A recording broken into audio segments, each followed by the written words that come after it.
pela primeira vez, sejam bem-vindos. Vamos começar aqui com uma leitura do livro Fonte Viva, pelo Espírito Emmanuel. Elucidações. Por que não pregamos a nós mesmos, mas a Cristo Jesus, o Senhor? E nós mesmos somos vossos servos por amor de Jesus. Paulo, 2 Coríntios, versículo 4 e 5. Nós, os aprendizes da Boa Nova, quando em verdadeira comunhão com o Senhor, não podemos desconhecer a necessidade de retraimento da nossa individualidade, a fim de projetarmos para a multidão com o proveito desejável os ensinamentos do Mestre. Em assuntos da vida cristã, propriamente considerada, as únicas paixões justificáveis são as de aprender, ajudar e servir, porquanto sabemos que o Cristo é o grande planificador das nossas realizações. Se recordarmos com a supervisão dele, age sempre em favor de quanto possamos produzir de melhor. Viveremos atentos ao trabalho que nos toque, convencidos de que a sua pronunciação permanece invariável nas circunstâncias da vida. A nossa preocupação fundamental em qualquer parte, portanto, deve ser a da prestação de serviço em seu nome, compreendendo que a pregação de nós mesmos, com a propaganda dos particularismos peculiares à nossa personalidade, será a simples interferência do nosso eu em obras da vida eterna que se reportam ao reino de Deus. Escrevendo aos Coríntios, Paulo define a posição dele e dos demais apóstolos como sendo a de servidores da comunidade por amor a Jesus. Não existe indicação mais clara das funções que nos cabem. A chefia do Divino Mestre está sempre mais viva e a propagação geral dos serviços reservados aos discípulos de todas as condições permanece estruturada em seu evangelho de sabedoria e de amor. Procuremos as bases do Cristo para não agirmos em vão. Ajustemo-nos à consciência do grande renovador, a fim de não sermos tentados pelos nossos impulsos de dominação, porque em todos os climas e situações o companheiro da Boa Nova é convidado, chamado e constrangido a servir.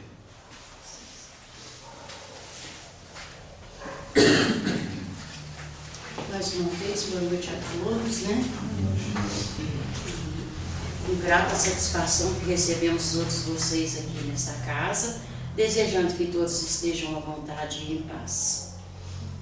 Ao iniciar o estudo da noite de hoje, vamos elevar o nosso pensamento a Deus Pai de amor e bondade, Jesus, nosso mestre e nosso amigo, e pedir luz, amparo e proteção para todos aqui presentes, encarnados e desencarnados. E também, como também para o nosso expositor que está a caminho, e às vezes a gente recebe problema de trânsito, né? E que ele chegue tranquilo para fazer o estudo da noite.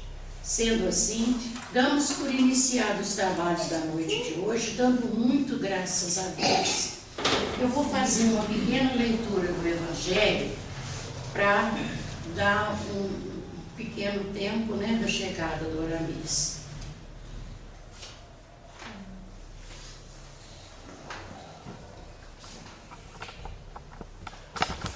instrução dos espíritos, a ingratidão dos filhos e os laços da família. A ingratidão é um dos frutos mais imediatos do egoísmo. Revolta sempre os corações honestos, mas a dos filhos com relação aos pais tem um caráter ainda mais odioso. É sobre esse ponto de vista, especialmente, que vamos encará-la, para ali analisar as causas e os efeitos. Aqui, como por toda parte, o Espiritismo veio lançar luz sobre um dos problemas dos corações humanos. Quando o espírito deixa a terra, carrega consigo as paixões ou as virtudes inerentes à sua natureza e vai para o espaço se aperfeiçoando ou ficando estacionário até que queira ver a luz. Alguns, pois, partiram carregando consigo ódios poderosos e desejos de vingança, insatisfação, mas a alguns destes, mais avançados que os outros, é permitir entrever um canto da verdade. Eles reconhecem o funesto efeito de suas paixões. E é então que tomam boas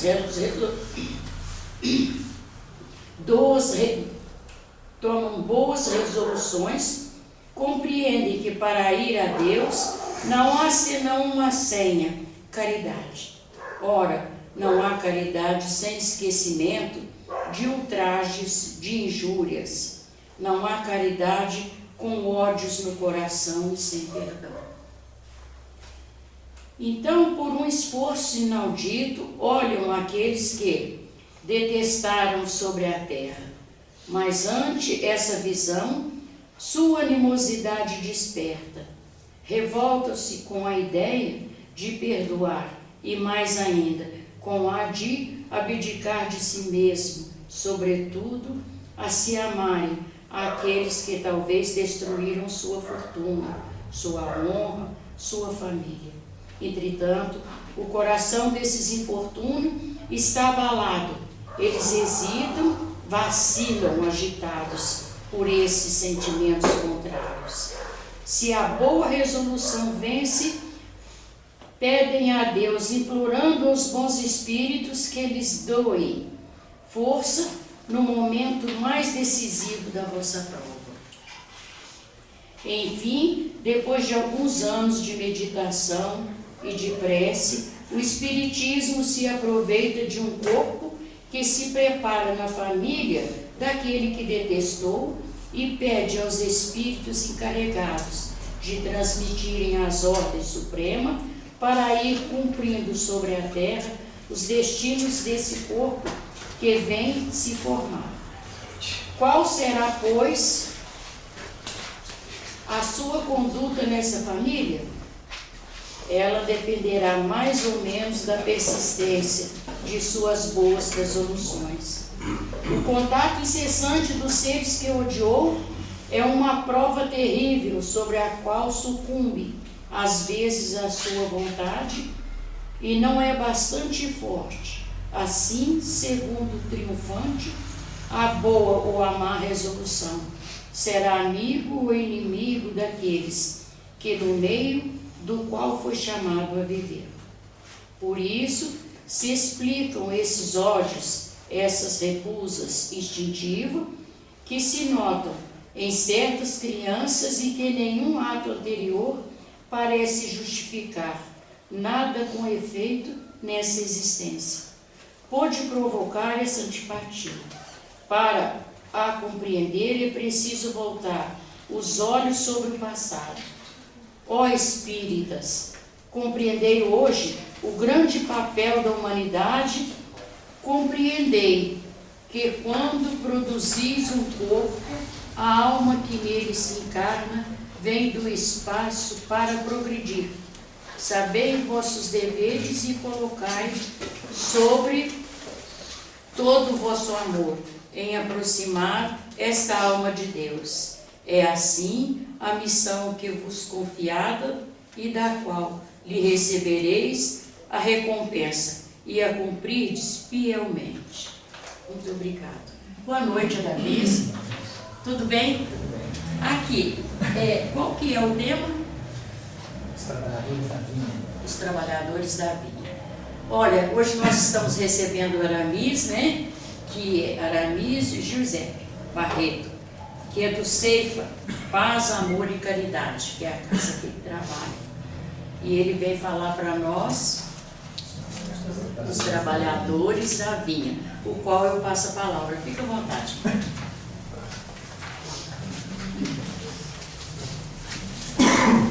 Boa noite a todos. Boa noite. Em primeiro lugar, gostaria de pedir desculpa à espiritualidade, a todos vocês aqui, pelo horário que chegamos. Tivemos um Seja pequeno, sempre bem-vinda. tivemos um pequeno desvio de rota, mas a gente acredita, né, que nada ocorre por acaso, mas está tudo tranquilo, tudo bem. E hoje nós estamos pensando no tema, né, para falar, e temos escolhido o tema Os Trabalhadores da Vinha, que é uma passagem do Evangelho de Jesus que fala exatamente sobre a necessidade do trabalho na vinha. Eu não sei se as pessoas aqui se recordam, mas vamos fazer uma coisa. Antes de começar a falar sobre essa parte, vamos recordar como que Jesus fazia para contar a boa nova, contar as coisas do Espírito, contar as coisas do mundo espiritual. Quando Jesus encarnou entre nós, há mais ou menos 2000 anos, aquelas pessoas ainda viviam muito a matéria e não tinham muitas informações da parte divina. Eles viviam muito a parte material. Eram muito ignorantes ainda, ou seja, com pouco conhecimento espiritual. Então Jesus usava de uma forma pedagógica, uma forma didática, para passar a mensagem moral. Que mensagem, que recurso didático seria esse? Jesus geralmente falava por parábolas. O que são parábolas? Parábolas são pequenas histórias pequenininhas e simples, em que se relaciona somente coisas materiais. E Jesus usava as coisas materiais conhecidas, muito conhecidas pelas pessoas da região. Mas que no fundo, então, uma história que envolvia coisas materiais, mas que no fundo traziam verdades espirituais, traziam grandes conhecimentos morais. E com esse recurso, a mensagem do mestre não se perdia. Mesmo a mensagem, a história que ele contou há 2000 anos, podia passar 1000 anos, passaram-se 2, hoje no futuro também as pessoas vão ler essa mensagem, essa parábola, e vão fazer as interpretações e a mensagem fica contida ali. Mas para a gente entender bem, nós precisamos voltar à época que Jesus contou isso. Então, antes da gente começar a falar, vamos aqui relembrar a parte histórica daquela região onde viviam os israelitas. Hoje, como que nós contamos o nosso tempo? Qual é a primeira hora do nosso dia? O dia começa às 0 hora, não é isso? Então, a primeira hora do dia vai de 0 hora até 1 hora da madrugada, não é isso? A segunda hora vai de 1 até as 2. E assim por diante. Só que naquela época, os israelitas, não vamos falar dos judeus, porque os judeus eram os remanescentes da tribo de Judéia, mas os israelitas, que era aquela região toda. O costume daquele povo naquela época, para marcar o tempo, a primeira hora do dia deles começava quando o sol raiava e terminava quando o sol se punha. Então a primeira hora era quando o sol surgia, que era às 6 horas da manhã. Então a primeira hora deles, o costume deles, iria de 6 até as 7. E a segunda hora? 7 às 8. A terceira hora? 2 às 9. Isso, exatamente assim. Então, o dia deles era o dia de trabalho e era composto de 12 horas. Da primeira hora até a 12ª hora. Até a 10ª hora. Então, esse era o dia deles. As pessoas geralmente começavam a trabalhar quando o sol raiava e terminavam o dia de serviço às 6 horas da tarde. que seria a 12ª hora deles. Então esse era o costume da época. Então nós vamos até pedir permissão a vocês para que nós possamos ler essa passagem, para não perder, para a mensagem não perder.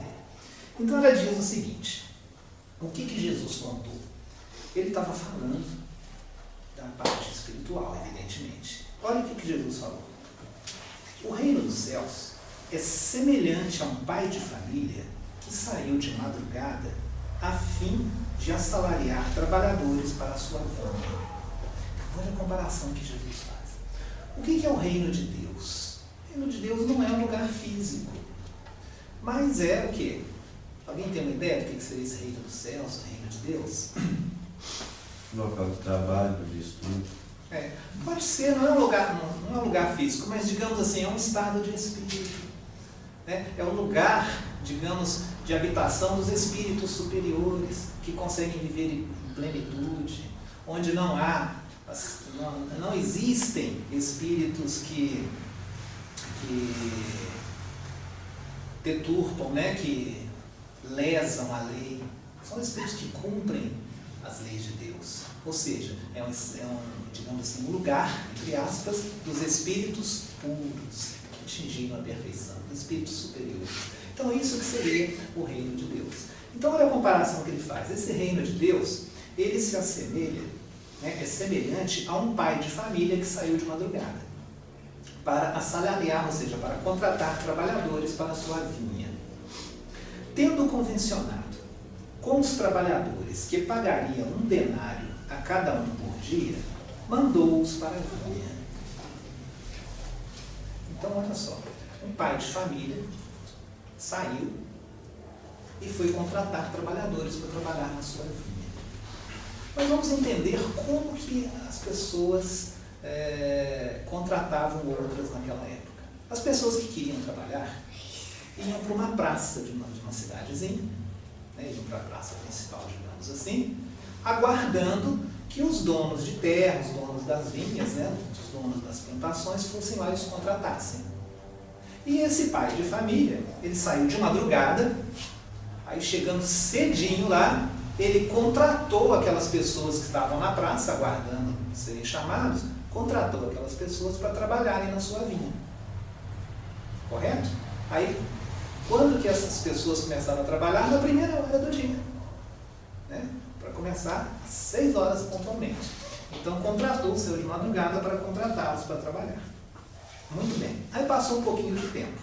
E ele saiu de novo à 3ª hora do dia. Corresponderia ao nosso horário de qual? 9 horas. Então o pessoal já estava trabalhando. Aí ele saiu da vinha, mais ou menos às 9 horas, e foi lá para a praça de novo. E vendo outros que se conservavam na praça sem fazer coisa alguma, disse-lhes: ide também vós outros para a minha vinha, e vos pagarei o que for justo. Veja bem, o dia de serviço já tinha começado, ele voltou para a praça para contratar mais gente. Então contratou mais pessoas para trabalhar. Porque tinha gente lá que não estava fazendo nada, mas veja bem, eles não estavam fazendo nada porque eles não tinham sido contratados. Não porque eles eram vagabundos, digamos assim, eles queriam trabalhar. Então veio esse pai de família, os contratou às 9 horas da manhã. E lá foram eles para a vinha. Eles se foram. Saiu novamente a hora sexta e a hora 9ª do dia e fez o mesmo. Então, a hora sexta seria correspondente ao nosso meio-dia. E a hora 9ª? 3 horas. Às 3 horas da tarde, às 15 horas. Então, olha só, esse pai de família saiu várias vezes para contratar mais pessoas para trabalhar na sua vida. Saindo mais uma vez a hora 10ª, ou seja, na última hora do dia de serviço. Que hora 10ª seria essa, Às 17 horas. Às 17 horas, Faltando 1 hora só para encerrar o expediente. Então já sai esse pai de família de novo e vai lá para a praça. Chegando lá na praça, ele encontrou ainda outros que estavam desocupados, sem trabalhar. E disse para eles: por que permaneceis aí o dia inteiro sem trabalhar? E eles disseram: porque ninguém nos assalariou. Então veja bem, já estava no final do dia, estavam lá parados, desocupados. Veja bem, desocupados não estavam trabalhando, mas não é porque eles não queriam, porque não foram contratados. Então na 10ª hora, esse pai de família faz essa pergunta para eles, né? E o que eles respondem? Disseram a ele que ninguém nos assalariou, ninguém nos contratou. Então ele lhes disse: ide vós também para a minha vinha. E foram. No finalzinho já foram eles para trabalhar na vinha do pai de família. Ao cair da tarde, disse o dono da vinha àquele que cuidava dos seus negócios: chama os trabalhadores e paga-lhes, começando pelos últimos e indo até os primeiros. Então, olha só o que esse pai de família, o dono da vinha, aprontou, hein, gente? O que ele falou para quem trabalhava com ele para fazer o pagamento? Primeiro eles vão pagar os últimos que foram contratados, no finalzinho do dia. E assim, de trás para frente, até pagar por últimos os primeiros.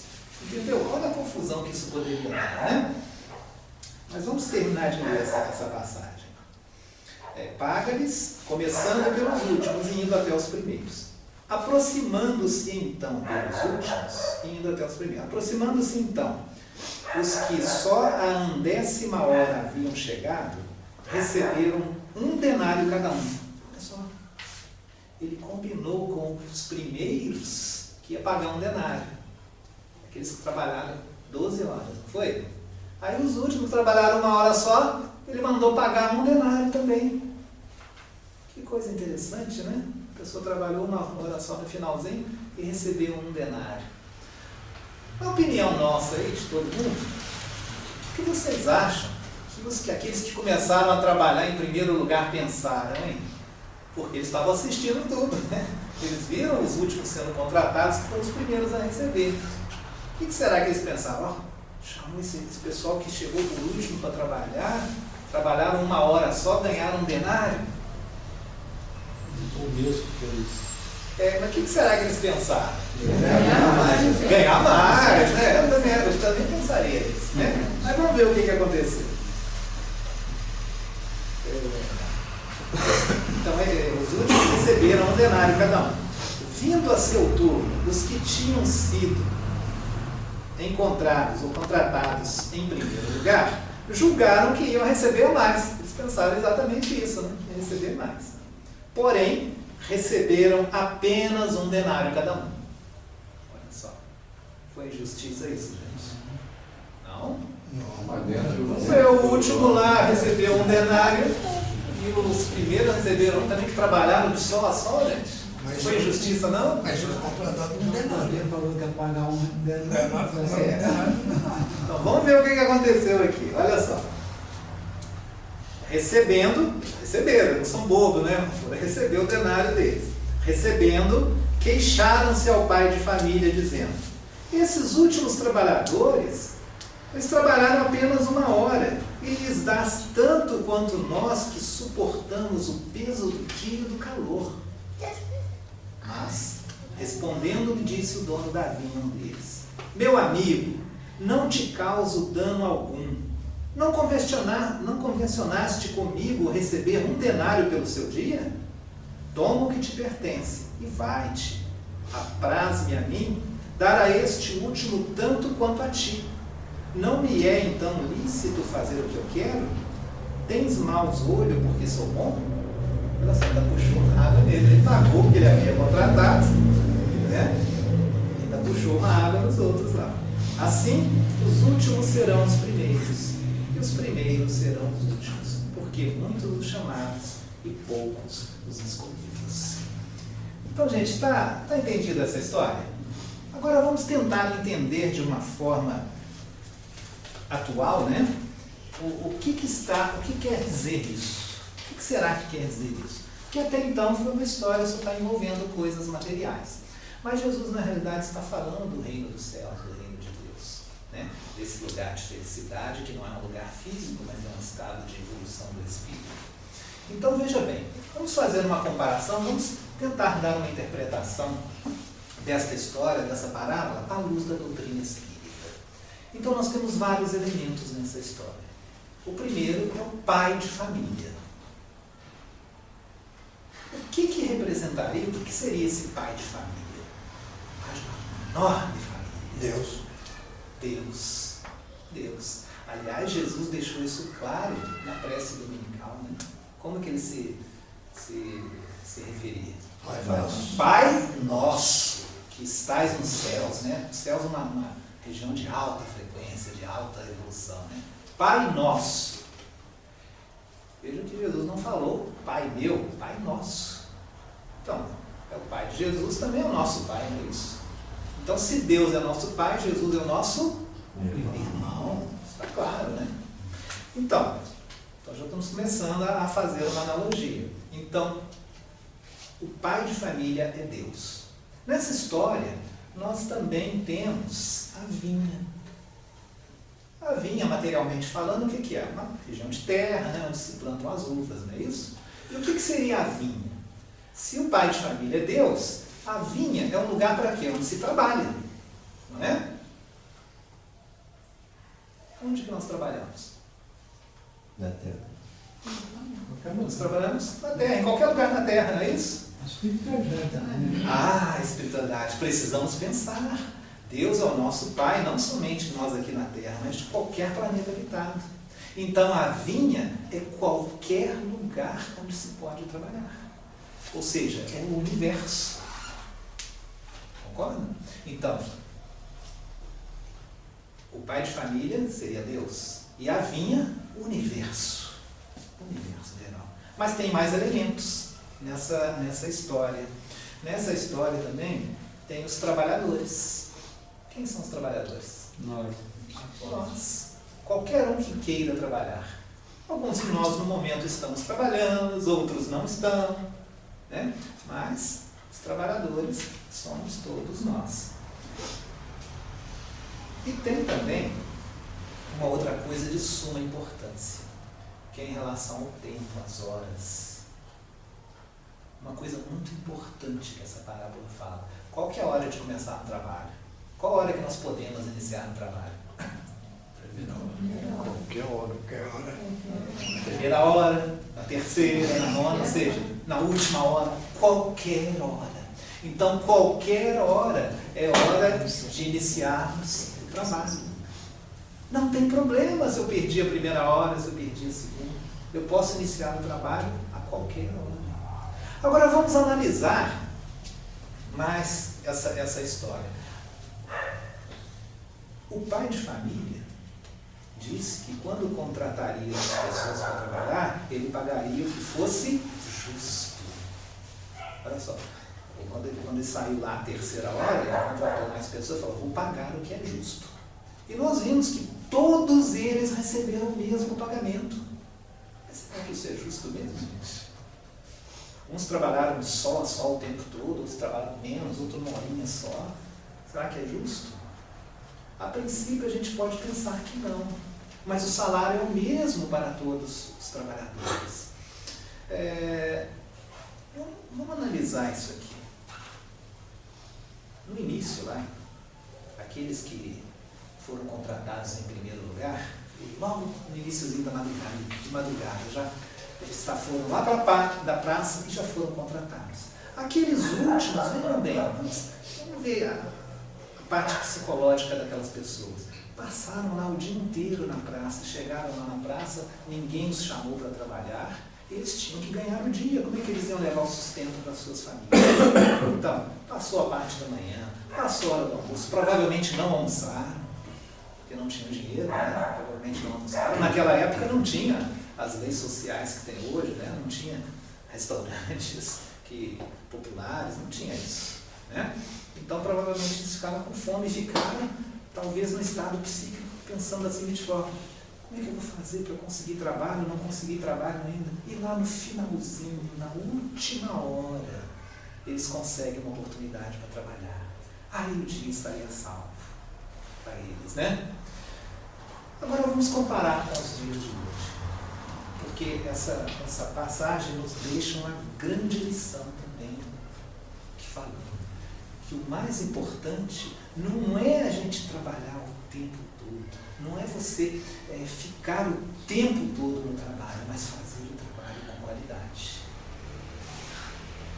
Aí a gente fica pensando, às vezes as pessoas chegam cedo no serviço, pontualmente lá no serviço, mas durante o serviço param, não trabalha o dia inteiro, né? Não trabalha, hoje não se trabalha 12 horas como naquela época, em média 8 horas, né?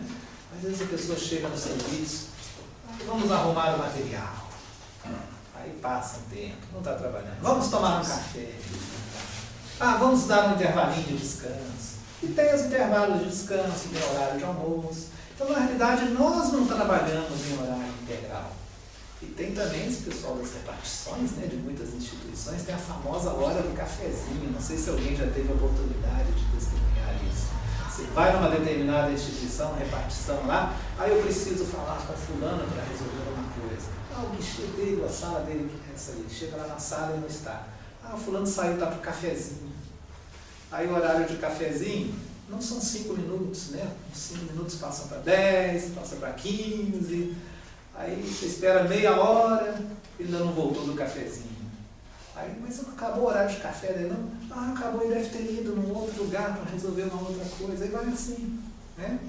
Agora, veja bem, imagine o estado psíquico de uma pessoa que precisa trabalhar, não conseguiu oportunidade de emprego, né, durante o dia, e no finalzinho lá ele recebe aquela oportunidade de trabalhar. Ele que ficou o dia inteiro sem comer, estava precisando do seu salário, e no finalzinho, faltando uma horinha só, ele tem a oportunidade de trabalhar. Como que vocês acham que ele vai trabalhar? Você acha que ele vai se dedicar bem ao trabalho? Sim, eu também acho que vai. Né? Vai se dedicar bastante ao trabalho, produzir o máximo que ele puder naquela hora, para poder ser contratado de novo no outro dia. Ele vai querer produzir bastante. Né? Então, olha só o estado psíquico da pessoa. Então, na realidade, os primeiros a serem contratados, eles já estavam com o dia ganho. Estavam com todas as garantias. Provavelmente, na hora do almoço, lá, o dono da vinha mandou entregar lá o almoço, que é assim que se faz no meio rural. Né? E aqueles últimos mesmos trabalharam com mais afinco. Então, essa é uma das grandes lições dessa parábola, em que o importante é a qualidade do trabalho que a gente faz, a qualidade do serviço. Agora, fazendo uma análise espírita, bem espírita, a vinha, isso que é a plantação de uvas. Se nós considerarmos as obras básicas da doutrina espírita, a gente vai ver que não tem desenho de nada, não tem figura nenhuma nos livros da codificação, só tem coisa escrita, né? Mas, se a gente for rever o livro dos Espíritos, se a gente for dar uma olhada no livro dos Espíritos, tem uma ilustração, que os Espíritos fizeram questão que Allan Kardec colocasse essa ilustração. Está lá no Prolegômenos, do livro dos Espíritos. Alguém lembra que figura é essa? Isso, é uma uva, né? É a cepa, né? É o que? Aquele galho de uva, né? Com as folhas, o galho, as folhas e o cacho de uva. É aquilo. Os Espíritos pediram para colocar aquela ilustração. E eles foram explicar o que é isso. Que correspondência que a gente poderia fazer. Por que isso? Eles falaram, a cepa, ou seja, o galho, né? Representa as pessoas. A uva em si, né, o grão de uva, representaria o corpo. Tá? A uva, o grão da uva representaria o corpo. E o sumo que sairia da uva, né, aquele suco, né, na parte líquida da uva, seria o espírito. Essa é a comparação que os espíritos fazem. Né? O nosso corpo seria, digamos, a uva, né, o água, a uva, e o espírito seria o sumo. Né? Para você extrair o sumo, fazer o vinho a partir da uva, você tem que ir purificando aquilo, né? Tem que ir purificando. Qual é o processo que a gente usa para colher a uva e fazer o vinho? Primeiro tem que arar a terra, né? A gente tem que arar a terra, preparar a terra. Depois tem que plantar. Aí durante o crescimento das plantas, tem que ficar cultivando, cuidando direitinho. É muito trabalho que dá, é um trabalho braçal mesmo. Aí no final, o que a gente precisa fazer? Colher a uva, tem que colher com cuidado também, senão vai estragar a uva, aí exige uma mão de obra mais especializada, cuidado. E depois começar a fazer o vinho.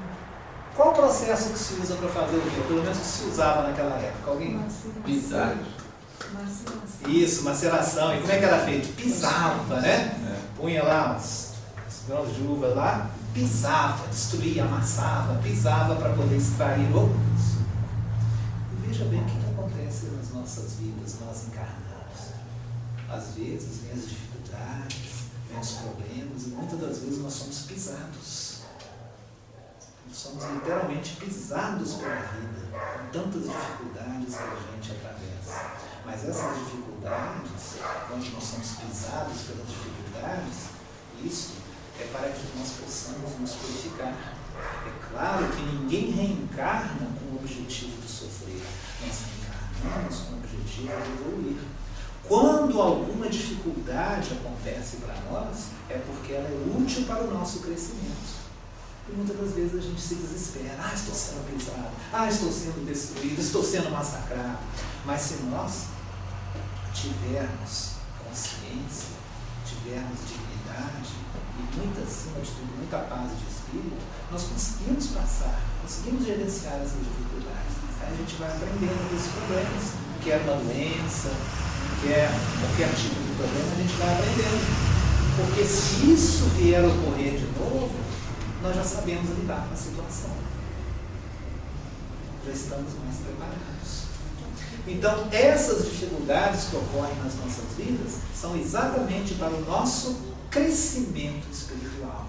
Da mesma forma que a uva é esmagada para que se extraia o suco, nós somos, digamos, pisados, né, pela vida, para que o nosso sumo, né, o nosso espírito se purifique. Aliás, a Terra é um planeta de provas e expiações. Essa palavra expiação é com EX, né? Expiar, o verbo expiar. EX quer dizer o quê? Colocar para fora, não é isso? Piar, ficar puro. Então, expiar é você tornar-se puro, tirando, digamos, as suas impurezas. Então, é isso que é expiação. É você tirar de si a pureza, né? Deixar sair de si, tornar-se puro. Isso é tornar-se puro, livrando-se das impurezas. Então veja bem que essas são comparações que nós podemos fazer à luz da doutrina espírita. Naquela época existiam 3 coisas muito importantes para o povo daquela época. Uma delas era o trigo, porque a partir do trigo conseguia-se fazer o pão, que era comum à mesa das pessoas. Outra coisa muito importante era o peixe, que era a alimentação da maioria das pessoas. E também o vinho. E para fazer o vinho precisava da uva, né, de trabalhar na vinha. E o trabalho para a produção do vinho, ele era várias etapas, como a gente colocou aqui. Então, esses trabalhadores que foram contratados na última hora, eles receberam o mesmo salário dos outros. Mas prosseguindo aquela nossa comparação, né, vamos recordar aqui, nós já sabemos muita coisa então. O pai de família é Deus. Qual outro elemento que nós analisamos? A vinha, né? O que é a vinha? O local do trabalho, que é qualquer lugar do universo. Os trabalhadores somos nós espíritos, né? Encarnados ou não, nós somos espíritos. Então os trabalhadores somos nós. As horas pode ser qualquer tempo. E tem mais uma coisa. Trabalhador que trabalha de graça? Não, salário. Salário, faltou salário. O que seria o salário que esse pai bondoso paga? Amor. Que é o mesmo para todo mundo. Amor. Dinheiro, reais. Reais vale aqui no Brasil, mas não vale em outro país, né? Então esse salário ele vai valer no universo inteiro. Porque é o local de trabalho dos espíritos. Esse salário é a felicidade. Ora, Luiz, essas horas poderiam ser as nossas encarnações? Também. As horas são tempo, né? Nós até vamos fazer. Isso. Vamos fazer uma análise agora à luz da doutrina espírita sobre o que vem a ser essas horas. Vamos fazer uma comparação. Quando se fala em horas na espiritualidade, o tempo espiritual é diferente do tempo aqui na Terra. Tanto que naquela época, o dia era medido em 12 horas de trabalho. Hoje já é medido em 24 horas. Né? Então, à medida que se evolui, as medidas vão mudando, mas na parte espiritual não. A coisa é de outro jeito. Nós estamos analisando lá no Salmo 93, do Velho Testamento, nos dá uma informação muito importante. Salmo 93 diz mais ou menos o seguinte: um dia do Senhor corresponde a 1000 anos na terra. Uma informação interessante. Velho Testamento. Um dia do Senhor corresponde a 1000 anos na terra. Aí já lá no Novo Testamento, lá em Pedro, quando Pedro estava falando da transição para o mundo de regeneração, está lá na segunda epístola de Pedro. Pedro repete a mesma coisa. Ele fala: um dia do Senhor corresponde a 1000 anos na terra. Pedro falando sobre o momento de transição. Pode olhar lá. Está na segunda epístola de Pedro.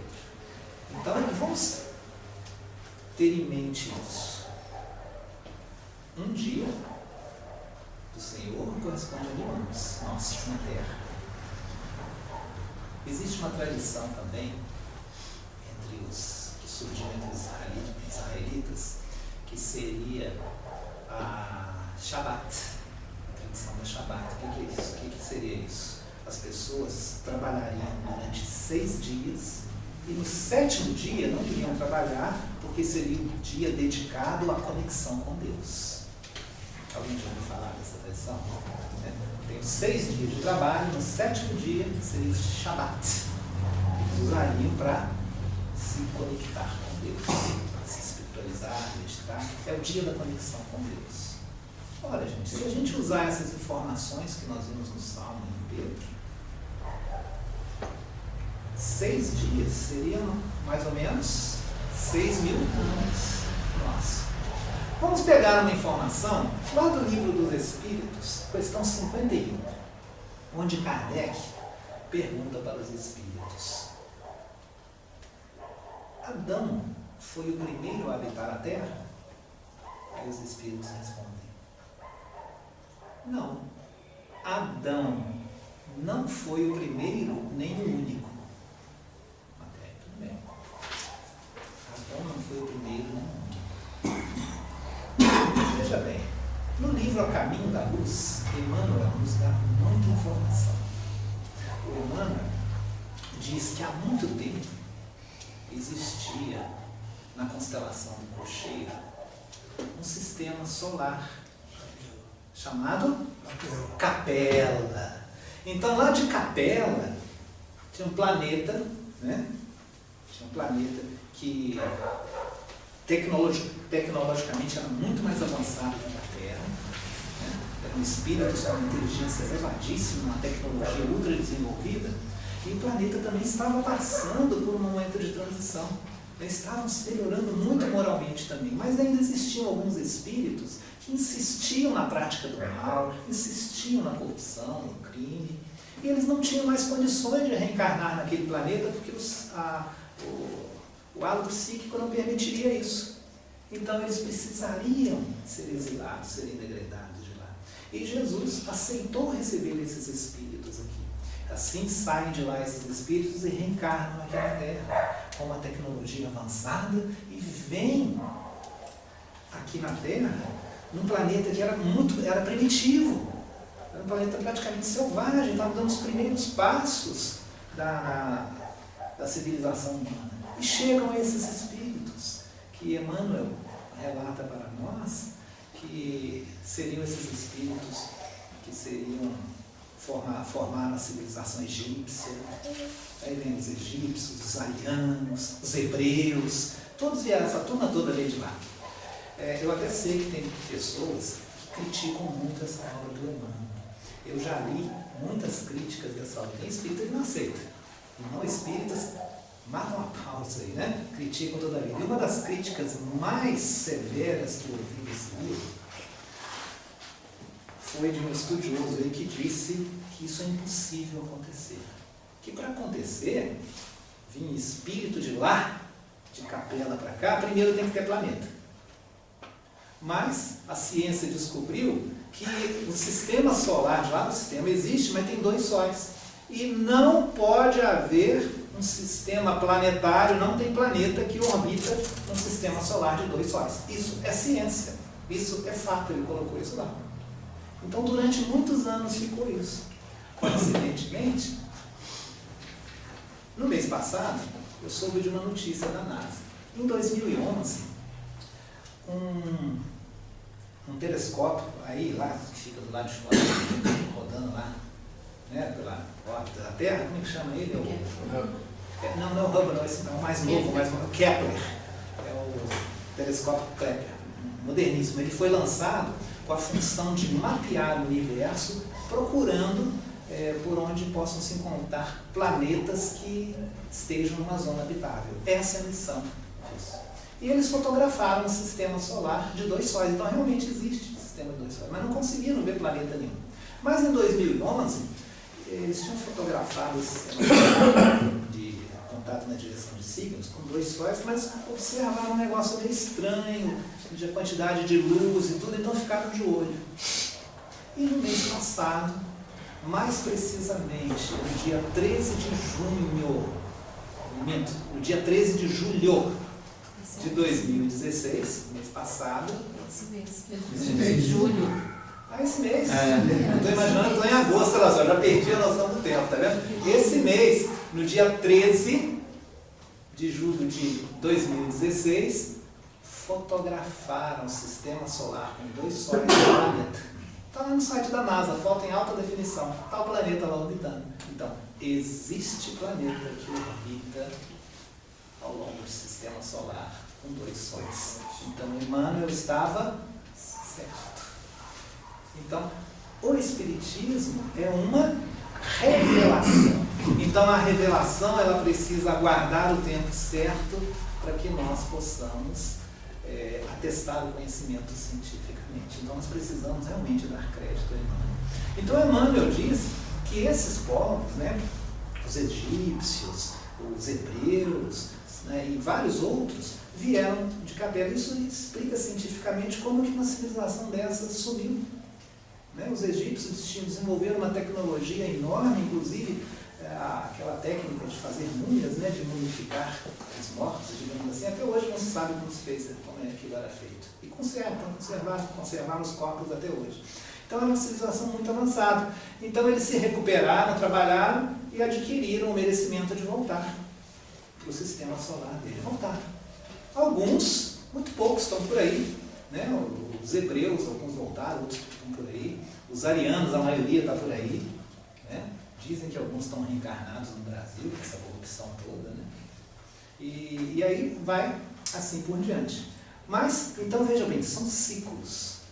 E voltando ao Livro dos Espíritos, só para a gente fechar o nosso raciocínio, na pergunta seguinte, na 52, o Kardec pergunta: em que época viveu Adão? Coisa estranha, né? Que época viveu Adão? Mas nós precisamos saber que esse Adão não é uma pessoa, é uma civilização, é uma raça, digamos assim. Então, que época viveu a raça adânica? E os Espíritos respondem: há mais ou menos 4.000 anos antes de Cristo. Vamos fazer as contas agora, com esses dados que a gente tem. Então, a raça adâmica, essa raça, né, de Capela, chegou por aqui há mais ou menos 4.000 anos antes de Cristo. Em relação ao nosso tempo, seria mais ou menos 6.000 anos. Olha só, gente. 6.000 anos. Corresponde a quantos dias do Senhor? 6. Vamos comparar com a tradição do Shabat. As pessoas trabalham por 6 dias. No 7º é a conexão com Deus. Então isso quer dizer, gente, 6.000 anos, que nós estamos no finalzinho dessa semana, entre aspas. Estamos entrando na conexão com Deus, ou seja, nessa era de transição. Se a gente quiser fazer umas contas um pouquinho mais exatas, vamos também pegar esses dados que está na doutrina espírita e também essas informações de Salmo e de Pedro. Veja bem, vamos fazer as contas aqui. Um dia do Senhor corresponde a 1000 anos. O nosso dia hoje tem 24 horas, não é isso? Então, 1000 anos dividido por 24 horas... 41, qualquer coisa. 41. Vamos arredondar, tá? Porque isso aí é tudo mais ou menos. 41. Então, isso quer dizer, 1000 dividido por 24 deu 41. Então, isso quer dizer que 1 hora representaria mais ou menos 41 anos. Tudo bem? Vamos ver uma outra coisa.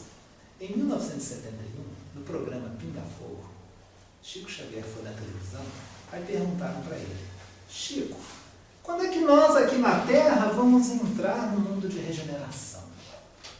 Aí Chico fala o seguinte: olha, o Emmanuel está aqui do meu lado e ele está dizendo que é por volta de 2057.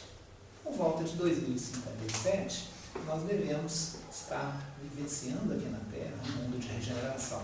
Vocês têm isso, todo mundo tem essa informação, não tem? Curioso também, gente, claro, se essa informação procede, tem que bater.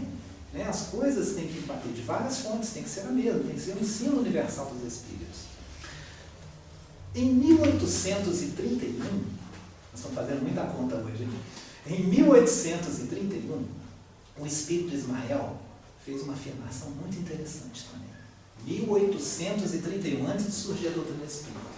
Ele falou o seguinte: não ignorais que já estamos no ano do Consolador. Não ignorais que já estamos no ano do Consolador. Serão necessários 100 anos de preparação dos próximos 100 anos. Serão necessários 100 anos de preparação dos próximos 100 anos. Quando que o Consolador, quando que o Espiritismo surgiu, gente? Foi em 1857. Mais 100 anos? 1957. Mais 100 anos? 2057. Bateu com a informação do Emmanuel? Bateu. 2057. Agora vamos fazer mais uma conta nossa aqui. Isso aqui é conta nossa. Não estamos livres, não. É conta que nós estamos fazendo. Então veja bem. 2057. Qual foi a conta da última hora aí de 1 hora? Foi 41 anos? 41 anos, né? Então, 1 hora, né, no tempo do Senhor, corresponderia a 41 anos nossos. 2057 menos 41, vai dar quanto? 2016. 2016. Então, caros irmãos, trabalhadores da última hora, sejam bem-vindos a essa terra. Somos os trabalhadores da última hora. Essa última hora quer dizer o quê? 41 anos. Isso quer dizer que nós precisamos fazer em 41 anos aquilo que não foi feito em 6 mil anos.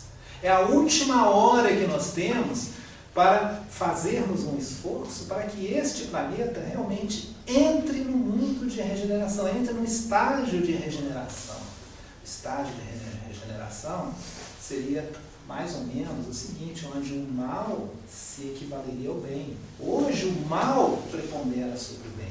Existem muitos espíritos que fazem mais o mal do que o bem. E no mundo de regeneração, isso vai ficar o quê? Equilibrado.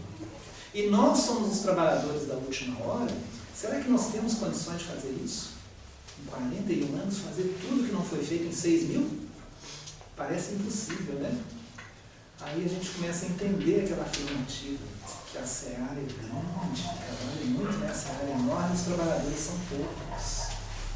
Mas a hora de começar é essa. Essa é a hora que nós precisamos de começar o trabalho. E não é impossível fazermos em 41 anos o que não foi feito em 6 mil, não. Porque muita coisa já foi feita em 6 mil. Aliás, o trabalho braçal, o trabalho realmente, digamos, de trator, de derrubar né? Montanhas, isso já foi feito. Nós espíritas hoje estamos assim com muito mais condições de trabalhar. Aqueles que nos antecederam já prepararam muito o caminho para nós. Talvez até nós mesmos em encarnações anteriores. Isso é um trabalho de 6.000 anos. E é muito importante termos a qualidade do trabalho que a gente faz.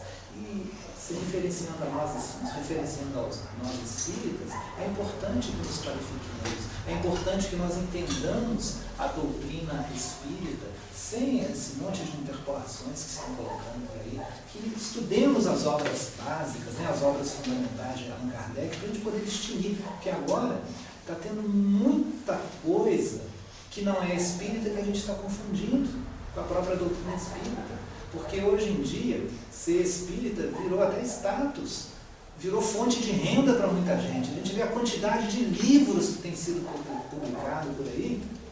Tem um monte de gente compromissado com a venda de livros e não com realmente a instrução pura, né? Com a pureza. Então é muito importante que nós nos dediquemos ao conhecimento e à prática da doutrina espírita em essência, porque isso que é o principal. Nessa comparação dos trabalhadores da vinha, nós sabemos que a última hora é onde que o trabalho precisa ser feito com a maior qualidade possível. E o pagamento que nós colocamos é a necessidade. Quando nós nos dedicamos de corpo e alma, fazemos uma tarefa com gosto, é prazeroso. É prazeroso para nós, né? Ver, olha, que beleza, eu consegui fazer um trabalho. Às vezes pode ser um trabalho árduo, um trabalho difícil, mas quando a gente consegue concluir a tarefa, tem um retorno de prazer. É prazeroso. Nós nos sentimos felizes por ajudar uma outra pessoa. Nos sentimos felizes por nos ajudarmos também. Porque isso é de suma importância. Qualquer hora é hora para começar. O salário é felicidade. E, finalmente, o trabalho. O que seria trabalhar na vinha? Nós somos trabalhadores. Qual que é o trabalho na vinha? Que tipo de trabalho é esse, afinal de contas? Qual que é o trabalho na vinha? É o trabalho no bem. Então, qualquer trabalho no bem que a gente esteja fazendo, nós estamos cumprindo isso. Se a gente for lá no Livro dos Espíritos e ler, o Kardec perguntou para os Espíritos, o que é trabalho? O que os Espíritos respondem? Trabalho, toda e qualquer ocupação útil. Aquilo que for útil é trabalho. Então, se nós estivermos estudando algo proveitoso, algo para o bem, é trabalho. Se nós estivermos auxiliando alguém, é trabalho. Se nós estivermos nos auxiliando, é trabalho. Desde que seja algo útil. Então, é muito importante que não fiquemos na ociosidade, mas que procuremos aproveitar o nosso tempo, e é pouco tempo até a regeneração, né? Procurar aproveitar o nosso tempo da melhor forma possível. Aliás, o tempo é uma das dádivas que nós recebemos. É um salário muito interessante. Aliás, vamos fazer só mais uma última comparação, que eu gostaria de trocar um pouquinho mais de ideia durante mais uns 2 ou 3 minutos. Vamos supor que alguém resolva contratar você, alguém resolva para você e fala, olha, eu vou depositar na sua conta, lá na sua conta, no seu banco, todo dia, eu vou depositar 86.400 na sua conta. Dá para fazer alguma coisa com esse dinheiro, gente? Dá para fazer bastante coisa? Agora, olha só. Vai ser depositado na sua conta 86.400 todo dia. Mas tem uma condição. Você tem que gastar isso. Porque se você não gastar o que você não gastar durante o dia, no finalzinho do dia, na hora que der lá meia-noite, vai zerar o seu saldo na sua conta. No dia seguinte, você vai ter mais outros 86.400. Você vai ter outro valor depositado na sua conta. Mas você tem que gastar durante aquele dia. Pensa aí, o que você poderia fazer nessas condições? Vamos supor que você arrumou esse emprego. Alguém gostaria de falar? O que poderia fazer se você tem que gastar? Você não Gastar, você vai perder aquilo, no outro dia vai ter a mesma Eu quantia. procuraria fazer só o bem. Só o bem? Só. Por exemplo, o que, por exemplo? Eu gastaria com essas ONGs que precisam ali de ajuda, hospital de câncer, asilo. Umas doações para lá, né? Com certeza eu faria isso. Alguém gostaria de trocar uma ideia, fazer mais alguma coisa com isso que você vai ganhar? Levar uma palestra, levar uma palavra de consolo, levar uma palavra para uma pessoa que precisa sair do alto.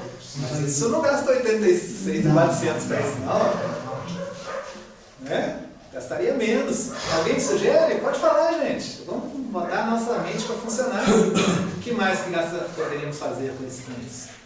Pessoalmente, esse dinheiro é muito dinheiro para mim, né? Eu não conseguiria gastar isso por dia, mas, como ele mesmo falou, existem muitas instituições beneficentes que estão precisando e doaria. E aqui no centro Gerando Mendonça, está precisando de algo? Está precisando.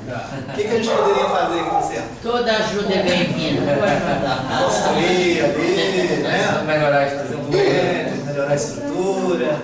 Eu acho que o maior investimento seria em conhecimento. Conhecimento. Educação e Dividir ao Livros, máximo. computadores. Dá para fazer isso tudo, não dá? Claro.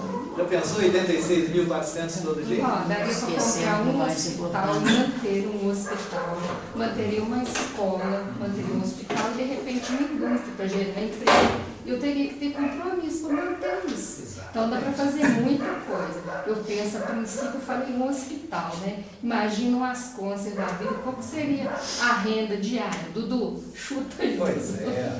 Olha só, dá para fazer muita coisa, não dá, gente? Com 86. Lá funcionando. Com De radiação, 86.400. de quimioterapia, escola, né? E uma indústria também para que gerasse emprego. Mas para isso eu teria que investir.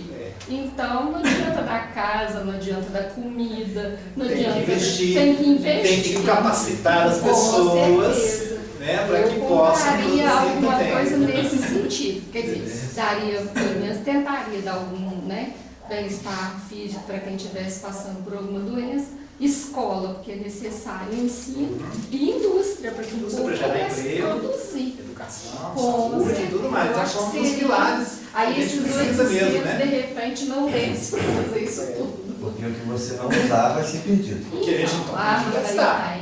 Tem que gastar tudo, investir com sabedoria. Né? É difícil encontrar um emprego desse, né? É isso, né? Mas na realidade, gente, todos nós ganhamos isso. Se a gente fizer as contas, vem de nós, vem para nós todos os dias 86.400 segundos. Nós ganhamos este tempo todo dia.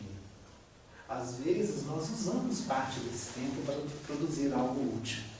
E às vezes a gente não usa para produzir nada útil. Aquilo que a gente não usou para produzir, perdeu, acabou. No final do dia, zerou a conta. Então nós perdemos o tempo. No dia seguinte, nós vamos ganhar mais 86.400. E precisamos saber usá-lo com sabedoria. Para ser realmente útil. Então vamos pensar, quando retornarmos às nossas casas, como que nós estamos usando esse tempo que nos é ofertado todo dia. E no final da encarnação, quanto será esse total de tempo que nós ganhamos, que nós realmente utilizamos e que nós perdemos, jogamos fora, que não retornou, nem vai retornar mais para a gente. E nas outras encarnações.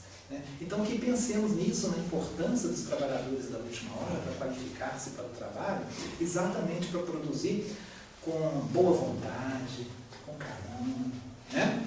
E principalmente com sabedoria para usarmos esse pouco tempo que nós temos até o mundo de regeneração. Porque às vezes a gente pode pensar, mas 86.400 segundos não representa muita coisa, não. Né? Mas isso ao longo do tempo representa, um ano é pouca coisa. Né? Não dá para fazer nada em um ano. O que a gente pode fazer em um ano? Mas em um ano é a diferença de uma vida. Gera-se uma vida humana em menos de um ano. Em 9 meses gera-se uma nova vida orgânica humana. E assim por diante. Né? Às vezes a gente pensa, 1 minuto não vale nada, 1 segundo nada, mas décimos de segundo representam coisas importantíssimas. importantíssima. Pergunta para um atleta, para um corredor, por exemplo, o que representa meio segundo para ele. 1/10 de segundo para ele pode ser a diferença entre o primeiro lugar numa prova olímpica e o segundo ou o terceiro. Então, 1/10 de segundo representa muito. O tempo é uma dádiva valiosa, é um presente que nós ganhamos. E depois que passou, acabou, não tem mais nada. Então, veja bem, o tempo verbal que a gente vive, o presente, realmente é um nome muito interessante. É um presente da divindade e que nós precisamos aproveitá-lo com a maior sabedoria e consciência possível.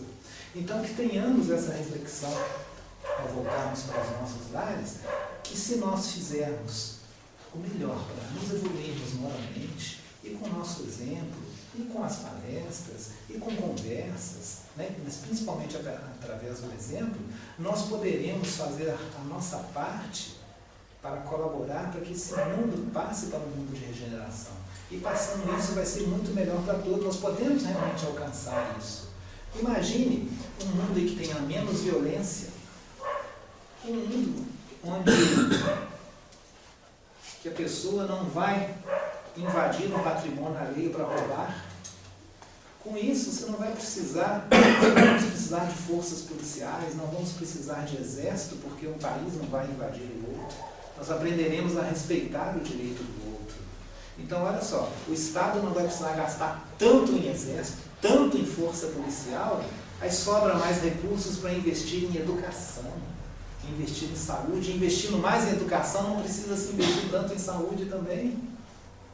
Então, veja bem, vai sobrar mais recursos para investir em coisas úteis. Então, esse é o mundo de regeneração que nós iremos habitar. Porque a Terra ela é muito generosa. Veja bem, a gente pega 1 grão de milho, joga na Terra. Daqui a pouco, aquele 1 grão de milho vai te retornar 100 ou mais grãos de milho na forma de uma espiga. Então, olha a generosidade que a Terra nos oferta todos os dias. Não há motivo para ninguém passar fome, não há motivo para ninguém ter o seu espaço, para faltar a ninguém o seu espaço para moradia, porque a Terra é enorme. Então, existe ainda fome, existem pessoas que não têm nada por causa do nosso próprio egoísmo e ignorância. Então, trabalhando a doutrina espírita, trabalhando o conhecimento moral, a nossa transformação moral, quando eu digo nossa da humanidade, nós poderemos ter um mundo muito mais feliz do que hoje. Então, retornarmos aos nossos lares, que tenhamos essas consciências. E a hora do trabalho é agora. Que possamos aproveitar e aceitar aquele pai de família que vem na última horinha nos oferecer uma oportunidade de serviço no bem. Que Deus esteja conosco, que retornemos aos nossos lares em paz.